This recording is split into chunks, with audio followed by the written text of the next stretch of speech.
எப்படி சார் அக்ரிமெண்ட்லாம் முடிஞ்சிருச்சு. அப்ப யமகண்ட முடியறதுக்கு முன்னாடி உறுதிமொழி எடுத்துடலாமா? இங்க பார், அக்ரிமெண்ட்ல என்ன இருக்கோ அதை மட்டும் தான் பேசணும். எக்ஸ்ட்ராவா ரைமிங் எதனா பேசினேன் கீஞ்ச வாயில கோந்த ஊத்தி ஒட்டி விட்டுருவேன்.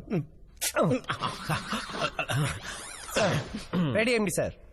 தில்லானா திவ்யநாதனாகிய நான் 30 நாளில் என்னால் முடிந்த அளவு பரதம் கற்றுக் கொடுப்பேன். அதுவரை சாட்டையை கையில் எடுத்து என்னை நானே அடித்துக் கொள்ள மாட்டேன். என் பதவி காலம் முடிகின்ற வரை தெருவில் இறங்கி ஆட மாட்டேன். வாங்கின காசுக்கு விசுவாசமாக இருப்பேன்.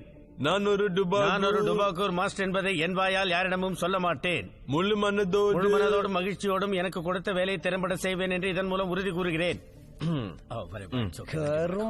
இது வரைக்கும் நீங்க தில்லானா திவ்யநாதன், இனிமே நீங்க தில்லானா திவ்யநாதன். ஓகே, பேமெண்ட் கொடுங்க. ஆபீசர், இதுக்கு ஒரு போட்டோ எடுங்க, எவிடன்ஸ் இருக்கட்டும்.